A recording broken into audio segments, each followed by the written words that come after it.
where the mind is without fear and the head is held high, where knowledge is free.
Hello class 8, welcome to Malda District Administration E-Pathshala again. আমি Rama Debnath খিরিপাড়া junior high স্কুলের English teacher. আজকে আমরা lesson 6 এর last যে পার্টটা সেটা হচ্ছে grammar portion এক্সারসাইজের, সেটা আমরা কমপ্লিট করার চেষ্টা করছি।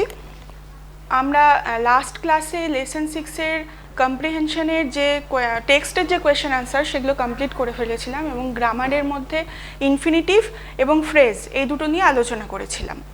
আজকে আমরা আলোচনা করব ক্লজ নিয়ে, যেটা রয়েছে তোমাদের অ্যাক্টিভিটি 6C-তে। এখানে ক্লজ নিয়ে আলোচনা রয়েছে। দেখো একটু, এখানে বলছে পেজ নাম্বার 58, বই খাতা পেন সাথে রাখবে। রিড দ্য ফলোয়িং সেন্টেন্সেস, নিচের বাক্যগুলি পড়ো। Identify the main or principal clause, চিহ্নিত করো মূল বা প্রধান ক্লজগুলিকে, অ্যান্ড দ্য ডিপেন্ডেন্ট ক্লজ এবং ডিপেন্ডেন্ট ক্লজগুলিকে, and fill in the chart given below, এবং নিচে একটি চার্ট রয়েছে যেটা ফিল করতে বলছে, পূর্ণ করতে বলছে।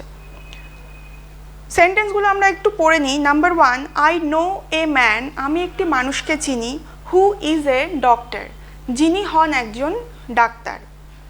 তাহলে দেখো বাক্যটাকে কিন্তু আমরা ভাগ করতে পারছি কিসের ভিত্তিতে? কটা ভার্ব আছে সেই ভিত্তিতে। ভার্ব দেখো একটা রয়েছে নো, প্রথমে একটা রয়েছে নো, KNOW, নো মানে জানা। আরেকটা ভার্ব পরে রয়েছে who is a doctor, is. একটা হলো নো, এটা মেইন ভার্ব। আরেকটা রয়েছে ইজ, এটা আমরা জানি এটা অক্সিলিয়ারি বা হেল্পিং ভার্ব, অথবা কোথাও কোথাও প্রয়োজনে মেইন ভার্ব হিসেবেও তার অর্থটা প্রকাশ করে। তো দুটো ভার্বের বেসিসে আমরা কিন্তু বাক্যটাকে দুটো পার্টে ভাগ করতে পারছি। আই নো এ ম্যান, আমি একটি লোককে চিনি। হু ইজ এ ডক্টর, যিনি হন একজন ডাক্তার। দুটো পার্ট আমরা পেয়ে গেলাম। এবার দুটো পার্টের মধ্যে খেয়াল করো, প্রথম পার্টটা আই নো এ ম্যান, আমি একটি লোককে চিনি। এই বাক্যটা বলার পর আমাদের মনে কি আর কোনো প্রশ্ন থাকছে? খুব একটা প্রশ্ন কিন্তু থাকছে না, অর্থাৎ বাক্যের অর্থটা কিন্তু আমরা সম্পূর্ণরূপে পাচ্ছি। তারপরে রয়েছে হু ইজ এ ডক্টর, যিনি হন একজন ডাক্তার। সাধারণত আমরা এরকম বাক্য তো কখনো বলি না, যিনি হন একজন ডাক্তার। অর্থাৎ এই বাক্যটা বলার পরে আমাদের কিছু অংশ বাকি থেকে যাচ্ছে, মনে হচ্ছে কিছুটা হয়তো আমরা অর্থ প্রকাশ করতে পারিনি, কিছুটা মানে বুঝতে বাকি থেকে যাচ্ছে। তাহলে দুটো বাক্যের মধ্যে, দুটোই কিন্তু বাক্য হচ্ছে, কিন্তু দুটো বাক্যের মধ্যে একটা পার্থক্য, একটা স্বয়ংসম্পূর্ণ অর্থ প্রকাশ করছে, আরেকটা সেই অর্থটা প্রকাশ করতে পারছে না। এই ভিত্তিতে আমরা ক্লজকে কতগুলি ভাগে ভাগ করে থাকি সেটা আমরা একটু দেখে নিই। ক্লজ বা বাক্যাংশ, আগের দিন আমরা পড়েছিলাম ফ্রেজ। ফ্রেজ মানে কি বলেছিলাম? শব্দগুচ্ছ। ফ্রেজ আর ক্লজ দুটোই কিন্তু একটা বাক্যের অংশ, কিন্তু দুটোর মধ্যে পার্থক্য এটাই, ক্লজের মধ্যে একটা ফাইনাইট ভার্ব থাকবে, সমাপিকা ক্রিয়া থাকবে যা বাক্যের অর্থকে সম্পূর্ণ করে, আর ফ্রেজের ক্ষেত্রে কিন্তু আমরা সেরকম ফাইনাইট ভার্ব পাবো না, পাবো নন ফাইনাইট ভার্ব, যেমন ইনফিনিটিভ, পার্টিসিপল অথবা জিরান্ড, এগুলো পাবো। কিন্তু কোনো ফাইনাইট ভার্ব কিন্তু আমরা ফ্রেজে পাবো না। whereas ক্লজে কিন্তু আমরা একটা ফাইনাইট ভার্ব অবশ্যই পাবো। তাহলে বাক্যের অর্থ কেন সম্পূর্ণ হবে না? ভার্বের উপর ডিপেন্ড করবে না, সেটা ডিপেন্ড করবে আমরা বাক্যটা কিভাবে বলছি তার উপর, অর্থাৎ তার সঙ্গে আরও এক্সট্রা কিছু যোগ আছে কিনা।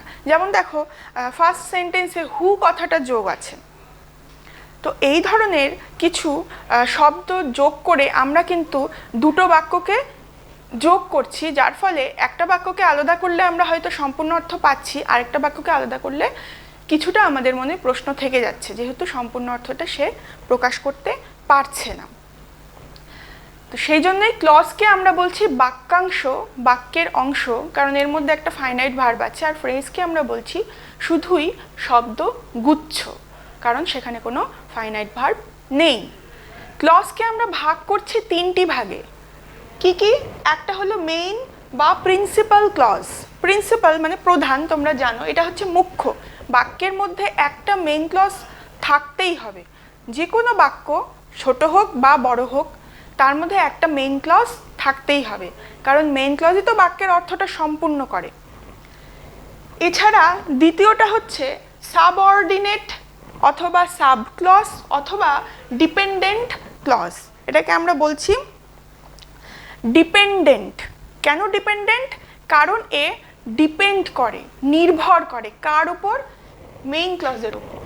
তাহলে মেইন ক্লজ এমন একটা বাক্যাংশ যেই অংশটা বাক্যের থেকে তুলে আলাদা করে নিলেও তার অর্থটা স্পষ্ট বোঝা যায়, তুলে আলাদা করে আনলেও তার অর্থ বুঝতে আমাদের কোনো কষ্ট হয় না, সেটাই হচ্ছে মেইন বা প্রিন্সিপাল ভার্ব।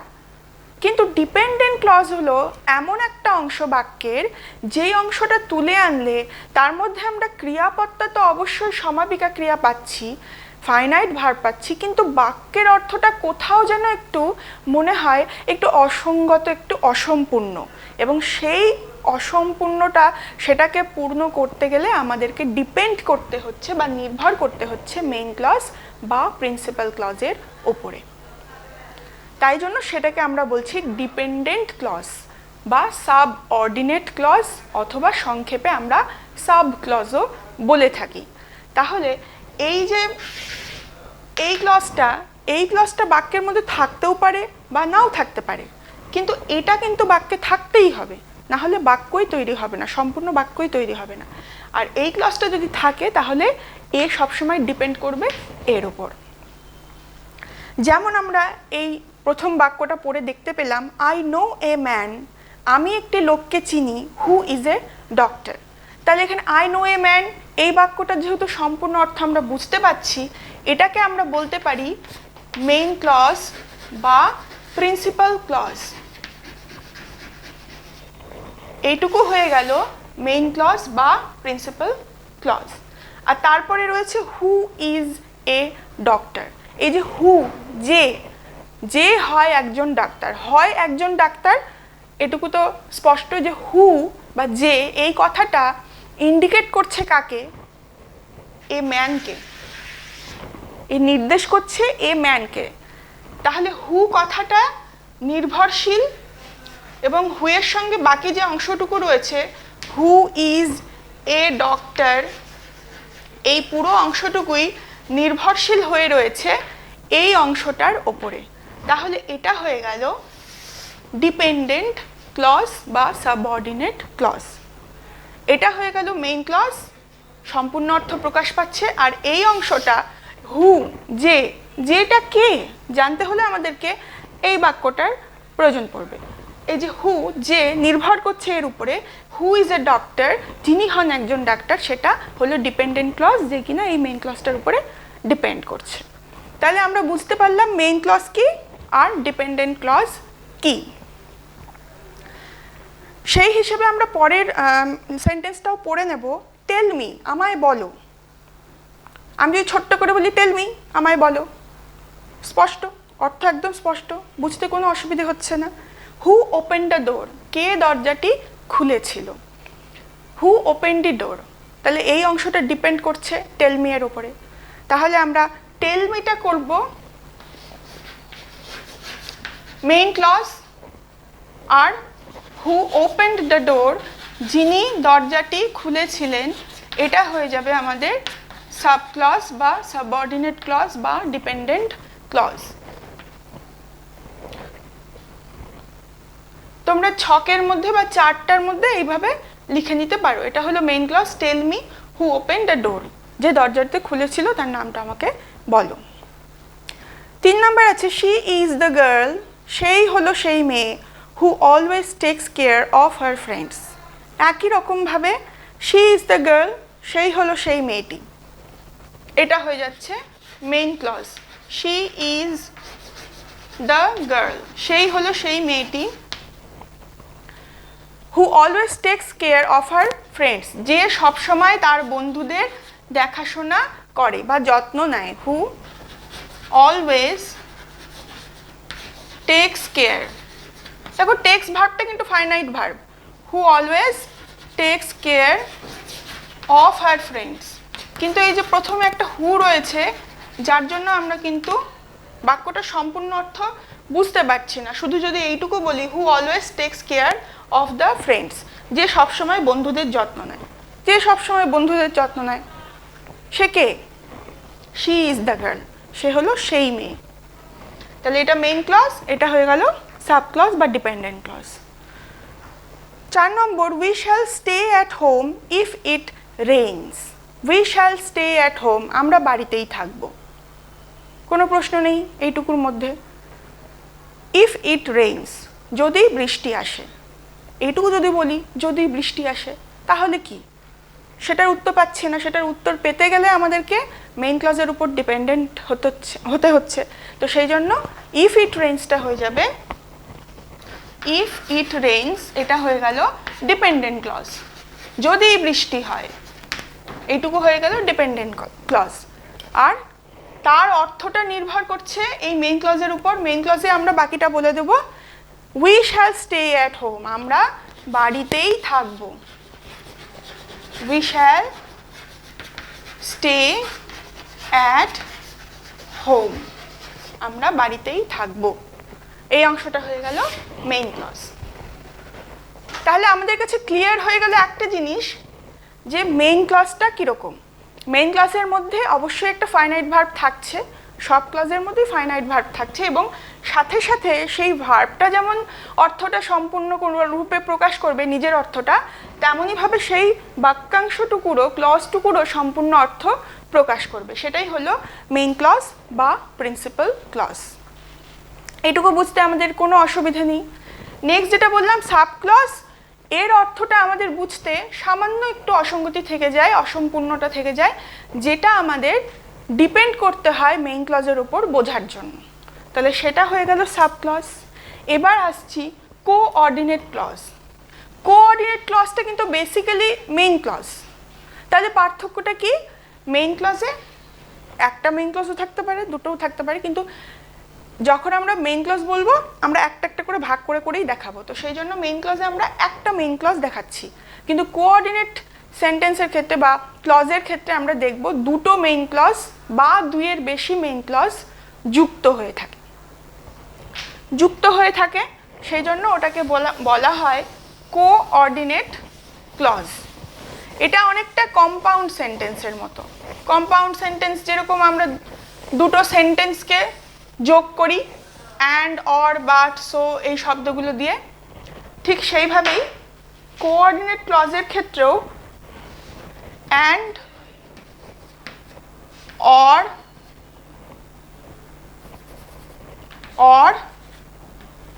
বাট, সো এবং অথবা, কিন্তু, সুতরাং এই শব্দগুলো দিয়ে দুটো মেইন ক্লজকে যোগ করা হয়, তাহলেই সেটা হচ্ছে কোঅর্ডিনেট ক্লজ। অ্যান্ডের মধ্যে অ্যান্ড হতে পারে, বোথ হতে পারে, অ্যাজ ওয়েল অ্যাজ হতে পারে,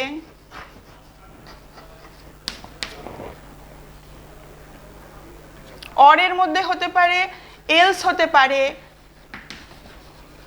আইদার অর হতে পারে, নাইদার নর হতে পারে, সো এর ক্ষেত্রে যেমন সো হতে পারে, দেয়ার ফর হতে পারে। তো এই ধরনের শব্দগুলো দিয়ে দুটো মেইন ক্লজকে যোগ করা থাকলে সেটাকে আমরা বলি কোঅর্ডিনেট ক্লজ। কোঅর্ডিনেট ক্লজ, ধরো আমরা যদি বলি যে I shall do it today or I shall never do it, আমি এটা আজকেই করব কিংবা আমি এটা কখনোই করব না, হয় আজকে করব নালে আর করবই না, এরকম করে আমরা কথা বলে থাকি মাঝে মাঝে যে আজকের মধ্যেই আমি এই কাজটা হয় করব নাহলে কখনোই করব না। তো সেক্ষেত্রে আমরা এরকম করে বলে থাকি I shall do it today, দেখো এটা একটা মেইন ক্লজ হয়ে গেল, I shall do it today, or অথবা I shall never do it at all, আমি এটা আর কখনোই করব না। দেখো অর কথাটাকে, অরটা যেহেতু আমরা যোগ করার জন্য ব্যবহার করছি, অরটাকে বাদ দিয়ে আমরা এই সেন্টেন্সটাকে ভাববো I shall never do it at all, এটাও main clause. I shall do it today, আমি এটা আজকেই করব, I shall never do it at all, আমি এটা কখনোই করব না। মাঝখানে এই অথবা অর এগুলো বসেছে।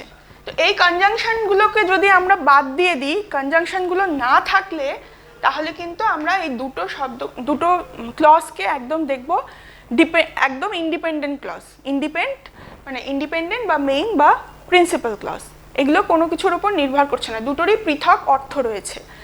তো এটাই হলো কোঅর্ডিনেট ক্লজ। কোঅর্ডিনেট ক্লজটা সেইভাবে বোঝার কিছু নেই, এটা আসলে মেইন ক্লজ, কিন্তু এগুলো কনজাংশন দিয়ে যোগ করে রাখা হয়, সেজন্যই এগুলোকে দেখতে একসাথে মনে হয়, কিন্তু আসলে দুটো মেইন ক্লজ। কোঅর্ডিনেট ক্লজ দিয়ে আমরা কি করে থাকি? কম্পাউন্ড সেন্টেন্স করে থাকি। তাহলে আমরা মেইন ক্লজ বা প্রিন্সিপাল ক্লজ বুঝে গেলাম, এবং সেই একইভাবে দুটো মেইন ক্লজ বা দুইয়ের বেশি মেইন ক্লজ কনজাংশনের দ্বারা যুক্ত হয়ে কোঅর্ডিনেট ক্লজ হয় সেটা শিখে গেলাম। এই দুটো আমরা এবার মুছে দিলাম, মুছে দিয়ে আমরা এবার বিস্তারিতভাবে আলোচনা করব সাবঅর্ডিনেট ক্লজ। সাবঅর্ডিনেট কেন বিস্তারিতভাবে আলোচনা করব? কারণ সাবঅর্ডিনেট ক্লজকে আবার 3 ভাগে ভাগ করা যায়। 3 ভাগে কি কি? একটা হলো নাউন অথবা নমিনাল ক্লজ, নাউন অথবা নমিনাল ক্লজ। 2 নম্বর হলো রিলেটিভ ক্লজ অথবা অ্যাডজেক্টিভ ক্লজ। তাহলে দেখো একটা হচ্ছে নাউন ক্লজ, আরেকটা হলো অ্যাডজেক্টিভ ক্লজ, আরেকটা হলো অ্যাডভার্বিয়াল ক্লজ। অ্যাডভার্বিয়ালও বলতে পারি অথবা অ্যাডভার্বও বলতে পারি, অ্যাডভার্ব ক্লজ বা অ্যাডভার্বিয়াল ক্লজ। এই সাব ক্লজ বা ডিপেন্ডেন্ট ক্লজটাকে আবার 3 ভাগে ভাগ করা যায়। মূল ক্লজকে যেমন আমরা 3 ভাগে ভাগ করি, main clause, sub clause, coordinate clause, একইভাবে আমরা সাবঅর্ডিনেট বা ডিপেন্ডেন্ট ক্লজকেও 3 ভাগে ভাগ করতে পারি। আমরা জানি যে সাবঅর্ডিনেট ক্লজ নিজের অর্থ সম্পূর্ণ করতে পারে না, সে তার অর্থের জন্য ডিপেন্ড করে মেইন ক্লজের উপর। এবার মেইন ক্লজে কি রয়েছে?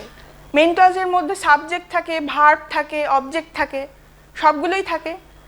কোনটাকে ডিফাইন করছে এই ডিপেন্ডেন্ট ক্লজটা, তার উপর নির্ভর করে হয় কোনটা নাউন, কোনটা অ্যাডজেক্টিভ আর কোনটা অ্যাডভার্ব।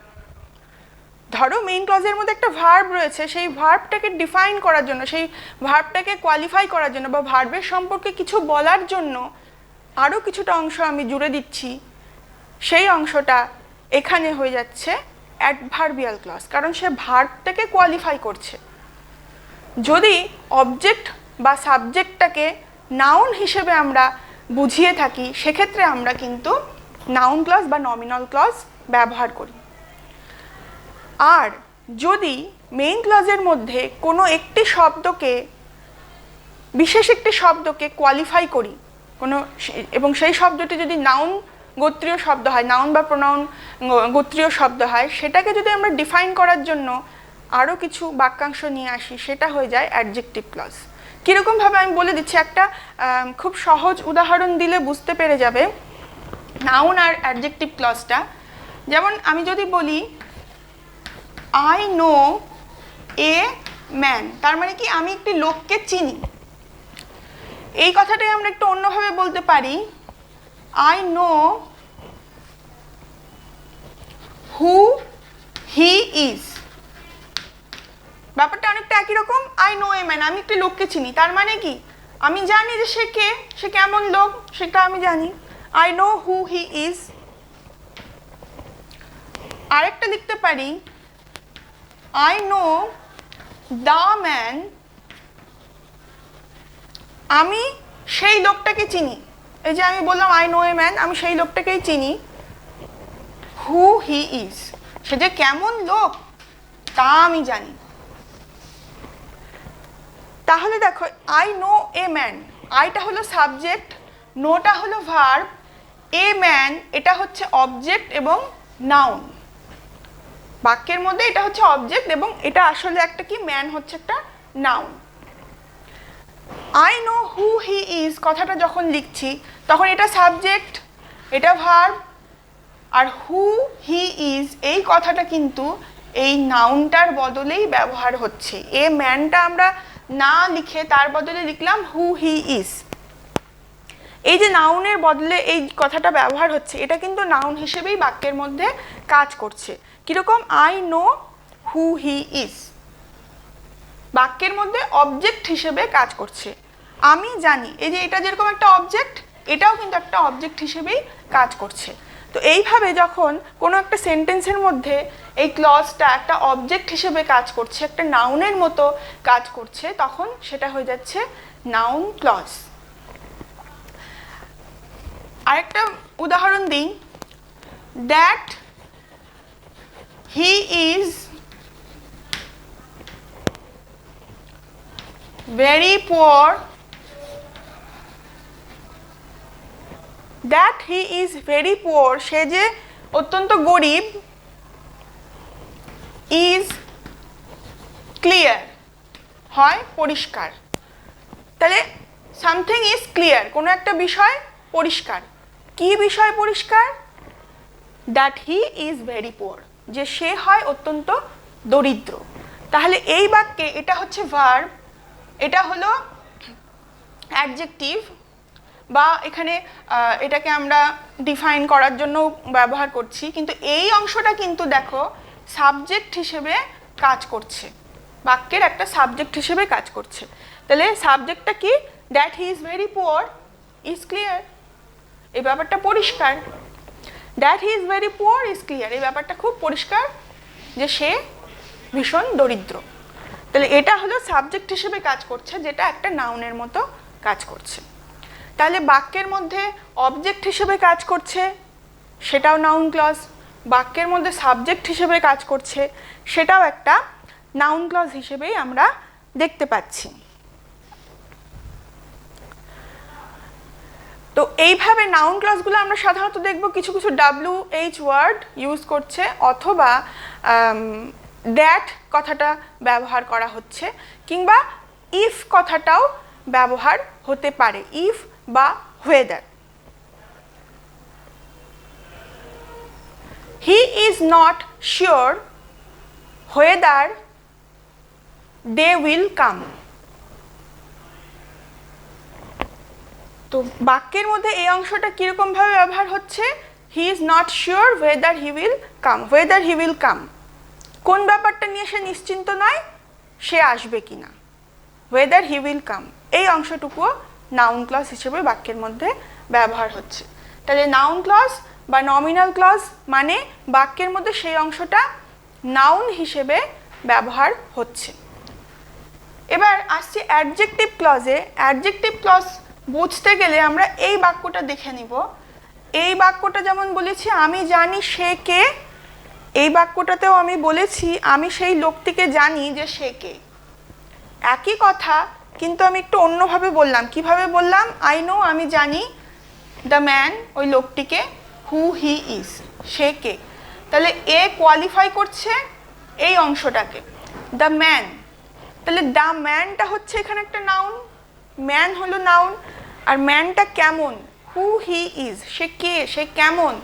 ম্যানের সম্পর্কে আমরা কিছু বলছি, তো নাউনের সম্পর্কে যখন আমরা কোনো কিছু বলে থাকি, নাউনটাকে যখন কোয়ালিফাই করি, তখন সেটাকে আমরা কি বলি, অ্যাডজেক্টিভ। নাউন বা প্রোনাউনের কোয়ালিফিকেশন যখন বোঝানো হয়, সে ভালো না মন্দ, ছোট না বড়, খারাপ না কীরকম, সেই জিনিসটা ছোট কম না বেশি, মানে পরিমাণ, কোয়ান্টিটি, কোয়ালিটি, এগুলো বোঝাতে গেলে সেটাকে আমরা বলে থাকি অ্যাডজেক্টিভ। তাহলে এই যে নাউনটা, সেটার কোয়ালিফাই করছে হু হি ইজ এই অংশটুকু, তাই এই ক্লজটা হয়ে যাচ্ছে অ্যাডজেক্টিভ ক্লজ, কারণ সে এই নাউনটাকে কোয়ালিফাই করছে। এই অংশটাকে আমরা বলি, এই যে নাউনটা যেটা এটার আগে বসছে, এই দেখবে তোমরা খেয়াল করে দেখবে যে অ্যাডজেক্টিভ ক্লজের আগে সবসময় একটা নাউন বসছে, সেই নাউনটাকে আমরা বলে থাকি অ্যান্টিসিডেন্ট। এই অ্যান্টিসিডেন্টটা থাকলেই তোমরা চট করে বুঝতে পেরে যাবে যে ওটা হলো অ্যাডজেক্টিভ ক্লজ, নাউন ক্লজ নয়। বেসিক্যালি আমরা দেখতে পাচ্ছি এখানেও হু হি ইজ আছে, এখানেও হু হি ইজ আছে, কিন্তু এইখানে কিন্তু হু হি ইজ কথাটা ব্যবহার হচ্ছে নাউন হিসেবে, একদম এখানে অবজেক্ট হিসেবে বসছে। এর আগে কিন্তু আমরা কোনো অ্যান্টিসিডেন্ট দেখতে পাচ্ছি না, তাই এটা নাউন ক্লজ একদম দেখে পরিষ্কার বোঝা যাচ্ছে। কিন্তু এই ক্ষেত্রে আমরা দেখছি এখানে সামনে একটা অ্যান্টিসিডেন্ট বসেছে, তাই জন্য এটা হয়ে যাচ্ছে অ্যাডজেক্টিভ ক্লজ। আর যেহেতু এটার সঙ্গে এটার একটা রিলেশন আছে, সম্পর্ক রয়েছে, এই যে অ্যান্টিসিডেন্টটা, সেই অ্যান্টিসিডেন্টটার সম্পর্কেই এই কথাটা বলা হচ্ছে, তাই জন্য এটাকে আমরা রিলেটিভ ক্লজও বলে থাকি। রিলেটিভ ক্লজের আরও দু একটা উদাহরণ আমি বলে দিতে পারি, যেমন Ram who was a brave king defeated Ravan. Ram, who was a brave king, brave মানে কি, সাহসী, brave king defeated, defeat D-E-F-E-A-T-E-D, defeated মানে পরাজিত করেছিল, Ravana. Rama, who was a brave king, defeated Ravana. তাহলে রাম নাউন, রাম হলো নাউন, নাউনের সম্পর্কে কি বলছি, হু ওয়াজ এ ব্রেভ কিং, যিনি ছিলেন একজন সাহসী রাজা। তাহলে আমরা কাকে কোয়ালিফাই করছি, রামকে কোয়ালিফাই করছি। এই যে রামের সম্পর্কে আমরা কথাটা বলছি, রাম হচ্ছে সেই নাউন, সেই অ্যান্টিসিডেন্ট যার সম্পর্কে আমরা এখানে বলছি, তাহলে এটা হয়ে যাচ্ছে রিলেটিভ ক্লজ, কারণ এর সাথে এই হুটার সাথে কার রিলেশন রয়েছে, রামা, হুয়ের সঙ্গে রিলেশন রয়েছে রামার, তাহলে রামের রিলেটিভ ক্লজ হচ্ছে who was a brave king. Rama who was a brave king, Rama যে ছিলেন একজন সাহসী রাজা, ডিফিটেড রাভানা, পরাজিত করেছিলেন রাবণকে। এই যে রিলেশনটা আমরা দেখতে পাচ্ছি অ্যান্টিসিডেন্টটার সঙ্গে ক্লজটার, এই জন্যই এটাকে আমরা রিলেটিভ ক্লজ বলছি। এবং অ্যাডজেক্টিভ ক্লজও কেন বলছি, কারণ রামের দোষগুণ বোঝাচ্ছে, রাম কেমন ছিলেন সেটা বোঝাচ্ছে, রামকে কোয়ালিফাই করছে কেমন ছিলেন, হি ওয়াজ এ ব্রেভ কিং, এই জন্য এটাকে অ্যাডজেক্টিভ ক্লজ বলছি বা রিলেটিভ ক্লজ বলছি। আচ্ছা, এবার আসছি অ্যাডভার্বিয়াল ক্লজে। অ্যাডভার্বিয়াল ক্লজটা কীরকম, অবশ্যই ভার্বকে কোয়ালিফাই করবে। এবার ভার্বকে কোয়ালিফাই করবে কিভাবে, আমরা কি করে বুঝবো অ্যাডভার্ব কাকে বলে, সেটা যদি মাথায় রাখি তাহলেই বুঝতে পারবো। ভার্ব কখন ঘটেছে, ভার্ব মানে কি, ক্রিয়াপদ, একটা কাজ, সেই কাজটা কখন ঘটেছে মানে ওয়্যার, কোথায় ঘটেছে, কখন ঘটেছে মানে হোয়েন, আর কোথায় ঘটেছে মানে ওয়্যার, কেন ঘটেছে হোয়াই, ফলাফল কি, কারণ কি বিকজ, পারপাস কি, ঠিক আছে। এই কারণ বা ফলাফল বা কখন বা কোথায় কিভাবে ঘটেছে, যদি শর্ত দেওয়া থাকে সেক্ষেত্রে আমরা অ্যাডভার্বিয়াল ক্লজ বলে থাকি। তাহলে অ্যাডভার্বটা কীরকম ব্যবহার হচ্ছে তার উপর নির্ভর করে আমরা অ্যাডভার্বিয়াল ক্লজটা ব্যবহার করে থাকি। যেমন দু একটা উদাহরণ আমি দিই এখানে। প্রথমে একটা টাইম দিই, time I do not know, আমি জানি না,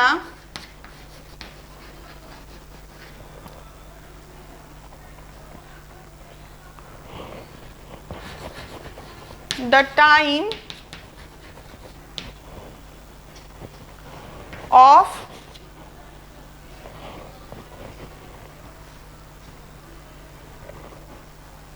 his arrival.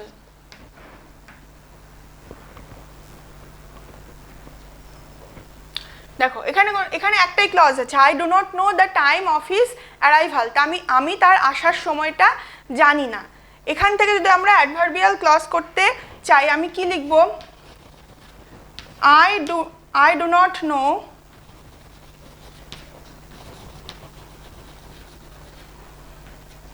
when he will come, আমি জানি না সে কখন আসবে, আমি জানি না সে কখন আসবে, when he will come। এখানে whenটা যোগ করে এই যে when he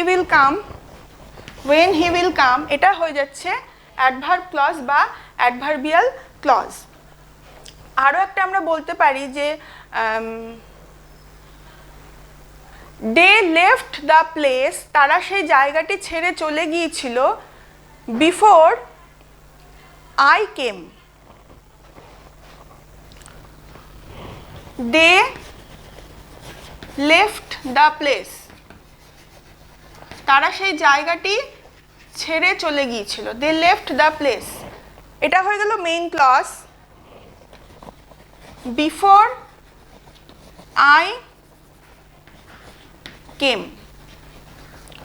আমি আসার আগে। এটা হয়ে যাচ্ছে সাব ক্লজ, যেটা কিনা অ্যাডভার্বিয়াল ক্লজ, কারণ সামনে বিফোর কথাটা যোগ হয়েছে। বিফোর এটা একটা অ্যাডভার্ব অফ টাইম, তো বিফোর বা আফটার বা টিল, আনটিল এই কথাগুলো দিয়ে যদি যোগ থাকে, যদি ক্লজটা তৈরি হয়, তাহলে সেটা হয়ে যাচ্ছে adverbial clause.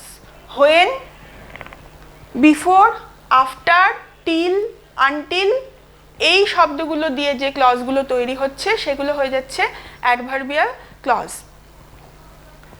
You should not be disturbed until he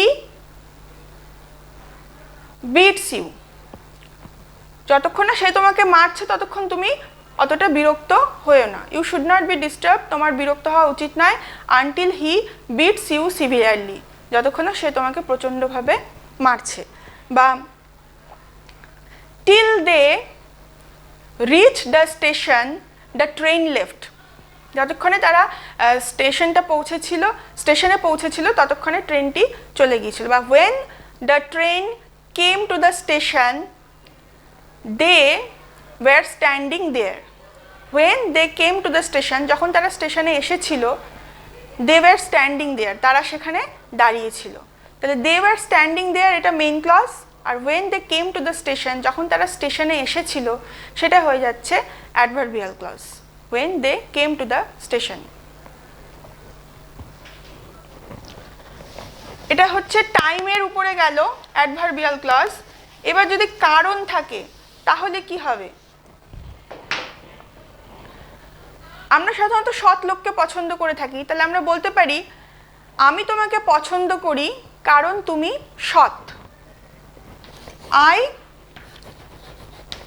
like you, আমি তোমায় পছন্দ করি, এটা হয়ে যাচ্ছে মেইন ক্লজ। কারণ because you are an honest person, এই যে because you are an honest person, because you are an honest person এটা হয়ে যাচ্ছে অ্যাডভার্বিয়াল ক্লজ, কারণ এটা একটা কারণ বোঝাচ্ছে। আই লাইক ইউ, আমি তোমায় পছন্দ করি, এটা main clause. Because you are an honest person, কারণ তুমি একজন সৎ ব্যক্তি। এই বিকজ দিয়ে যে ক্লজটা তৈরি হলো এটা হয়ে গেল অ্যাডভার্বিয়াল ক্লজ। এরপরে আসছি পারপাস বা কোনো উদ্দেশ্য যদি বোঝাতে হয়। আই কেম হেয়ার, আমি এখানে এসেছিলাম, সো দ্যাট, সেই জন্য যাতে, I can see you face to face, মুখোমুখি। এই যে so that I can see you face to face, face to face মানে মুখোমুখি। আই কেম হেয়ার, আমি এখানে এসেছিলাম, এটা হয়ে গেল মেইন ক্লজ, এটাও হয়ে গেল মেইন ক্লজ। আর এই অংশটা so that I can see you face to face, so that purpose বোঝাচ্ছে, কেন এসেছিলাম, আসার উদ্দেশ্যটা হলো I can see you face to face, যাতে আমি তোমায় মুখোমুখি দেখতে পারি। এটাও হয়ে গেল অ্যাডভার্বিয়াল ক্লজ। এরপরে আমরা কারণটাকে যদি আগে দিই, যেমন বিকজ এখানে দিলাম, বিকজ দিলে কি হয়, বিকজের পরে আমরা কারণটা দিই। আর যদি আমরা অ্যাজটাকে আগে দিই তাহলে অ্যাজের পরে কারণটা দেব, তারপরে ফলাফল দিব। যেমন অ্যাজ ইউ আর ইল, যেহেতু তুমি অসুস্থ, অ্যাজ ইউ আর ইল, যেহেতু তুমি অসুস্থ, ইউ মাস্ট নট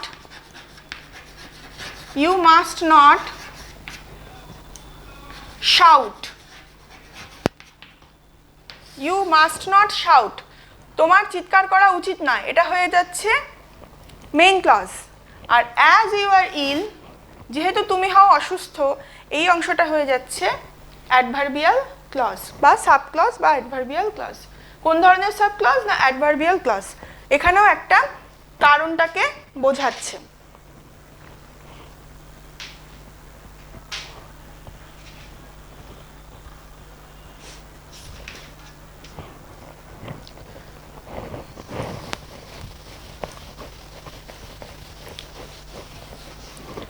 আরও অ্যাডভার্বিয়াল ক্লজ তার উদাহরণ দেওয়া যেতে পারে, যেরকম দেখবে, সে এতটাই শক্তিশালী যে কেউ তাকে পরাজিত করতে পারে না। হি ইজ সো স্ট্রং, সে এতটাই শক্তিশালী, হি is so strong that no one can defeat him, কেউ তাকে পরাজিত করতে পারে না। He is so strong that, and no one can defeat him, no one can defeat him, কেউ তাকে পরাজিত করতে পারে না, এই অংশটা হয়ে যাচ্ছে main clause. No one can defeat him, কেউ তাকে পরাজিত করতে পারে না, এটা মেইন ক্লজ। আর he is so strong that, সে এতটাই শক্তিশালী যে, এটা হয়ে যাচ্ছে সাবঅর্ডিনেট ক্লজ বা অ্যাডভার্বিয়াল ক্লজ। সাবঅর্ডিনেট ক্লজেরই একটা ভার্ব অ্যাডভার্বিয়াল ক্লজ। এবার কন্ডিশন যদি বোঝায়, কন্ডিশন বা শর্ত যদি বোঝায়, যেমন তুমি যদি ঠিকমতো পড়াশুনো না করো তাহলে তুমি পরীক্ষায় অকৃতকার্য হবে। কন্ডিশন মানে কি, শর্ত, শর্ত মানে if you do not study well, যদি তুমি ঠিকমতো পড়াশুনো না করো, if you do not study well, যদি তুমি ঠিকমতো পড়াশুনো না করো, ইউ উইল ফেইল, তুমি অকৃতকার্য হবে, ইউ উইল ফেইল, এই অংশটা হয়ে যাচ্ছে মেইন ক্লজ। আর if you do not study well, যদি তুমি পড়াশুনো না করো, যদি না করো, বাকির অর্থ সম্পূর্ণ হয়নি, এটা হচ্ছে সাব ক্লজ। এবং কি ধরনের সাব ক্লজ, একটা conditional adverbial clause. You will fail, এই যে ফেইল করবে, ফেইল করাটাই কি ভার্ব, তুমি ফেইল করবে, তুমি অকৃতকার্য হবে, এই যে ভার্বটা, এই ভার্বটার কন্ডিশনটা কি, শর্তটা কি, যে if you do not study well, তুমি যদি ঠিকমতো পড়াশুনো না করো। Adverbial clause. So far as I know he has a fine character, এই বাক্যটা একটু দেখো।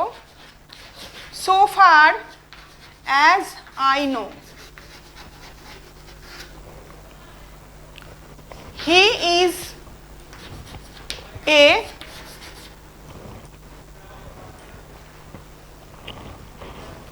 fine character,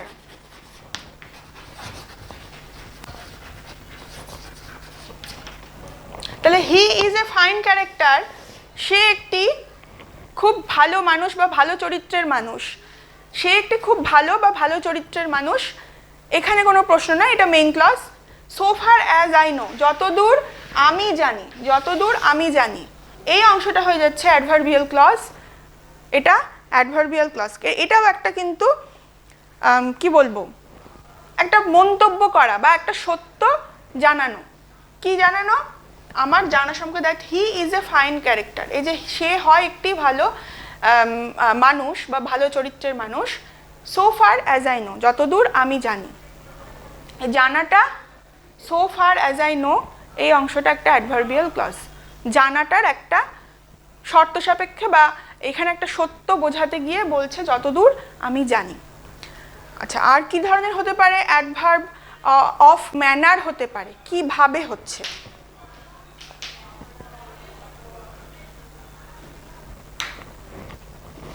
আচ্ছা, ম্যানার হলো তোমায় দেখে মনে হচ্ছে যেন তুমি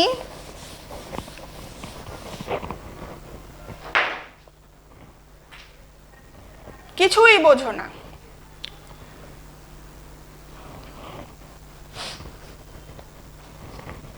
তোমায় দেখে মনে হচ্ছে, মানে এটা দেখে মনে হচ্ছে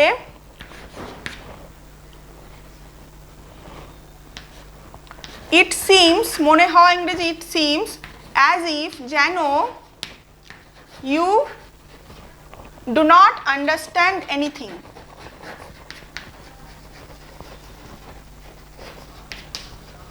you do not understand anything, তুমি কিছুই বোঝো না।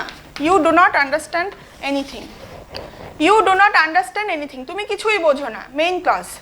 ইট সিমস অ্যাজ ইফ, এটা মনে হয় যেন, এই যে এটা মনে হয় যেন, এইটা হচ্ছে অ্যাডভার্ব অফ ম্যানার এবং এটা একটা অ্যাডভার্বিয়াল ক্লজ।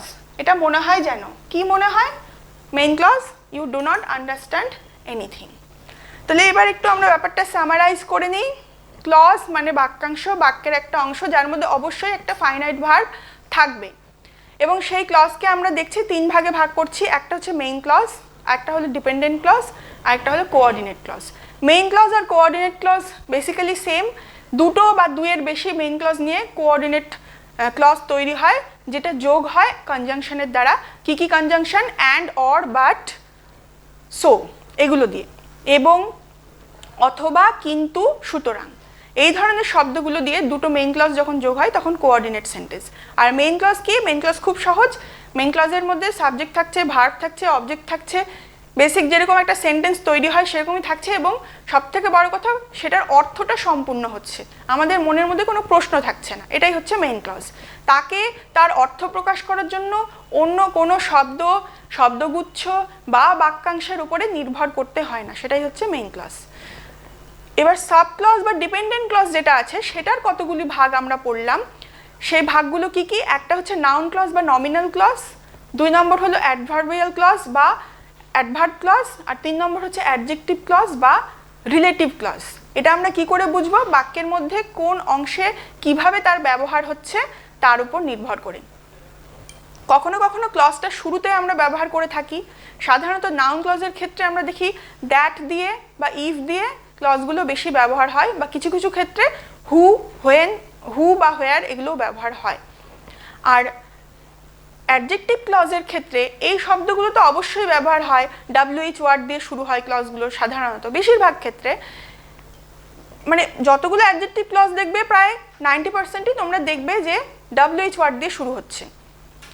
তার পাশাপাশি আরেকটা জিনিস খেয়াল করতে হবে, যে ক্লজটা বসাচ্ছি আমরা অ্যাডজেক্টিভ ক্লজটা বা রিলেটিভ ক্লজটা, তার ঠিক আগে দেখবে আমরা একটা অ্যান্টিসিডেন্ট পাচ্ছি, একটা নাউন বা অ্যান্টিসিডেন্ট পাচ্ছি, যেটাকে আমরা ডিফাইন করে ক্লজটা ব্যবহার করছি। এই জন্যই কিন্তু সেটা অ্যাডজেক্টিভ ক্লজ হচ্ছে, কারণ সে তার ঠিক আগে বসা নাউনটাকে ডিফাইন করছে, কোয়ালিফাই করছে, আর সেই দুটোর মধ্যে একটা সম্পর্ক স্থাপন করছে অ্যান্টিসিডেন্টের সঙ্গে ক্লজটার। এই জন্য এটা হচ্ছে অ্যাডজেক্টিভ ক্লজ বা রিলেটিভ ক্লজ। ওটা দেখলেই, যখনই আমরা অ্যান্টিসিডেন্টটা দেখতে পাবো তখনই আমরা বুঝে যাব যে ওটা অ্যাডজেক্টিভ ক্লজ। আর অ্যাডভার্বিয়াল ক্লজের ক্ষেত্রে আমাদের অ্যান্টিসিডেন্ট আমরা পাচ্ছি না, তার বদলে কি পাচ্ছি, আমরা ভার্ব পাচ্ছি। মেইন ক্লজের মধ্যে আমরা যে ভার্বটা পাচ্ছি সেই ভার্বটাকেই কোয়ালিফাই করে অ্যাডভার্বিয়াল ক্লজ পাচ্ছি। এবং কি করে বুঝবো কিভাবে কোয়ালিফাই হচ্ছে, মেইন ক্লজে যে ভার্বটা আছে সেটা কিভাবে হচ্ছে, অ্যাডভার্ব অফ ম্যানার, ঠিক আছে, এবং কখন হচ্ছে, অ্যাডভার্ব অফ টাইম।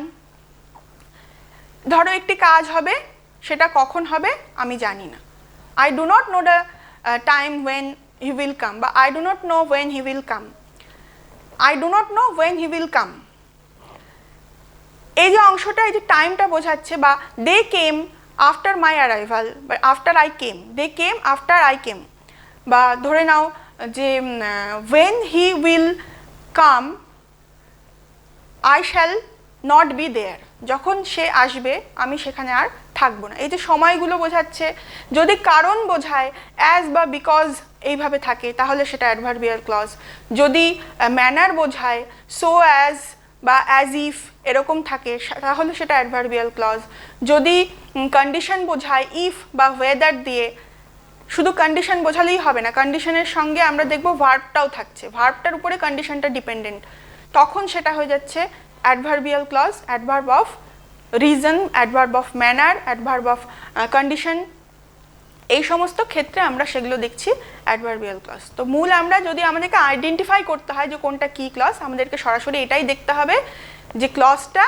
বাক্যের মধ্যে কী হিসেবে ব্যবহার হচ্ছে, সেটা কি ভার্বকে কোয়ালিফাই করছে, নাকি কোনো নাউনকে কোয়ালিফাই করছে, নাকি নিজেই অ্যাজ এ অবজেক্ট বসে যাচ্ছে, অ্যাজ অ্যান অবজেক্ট বসে যাচ্ছে।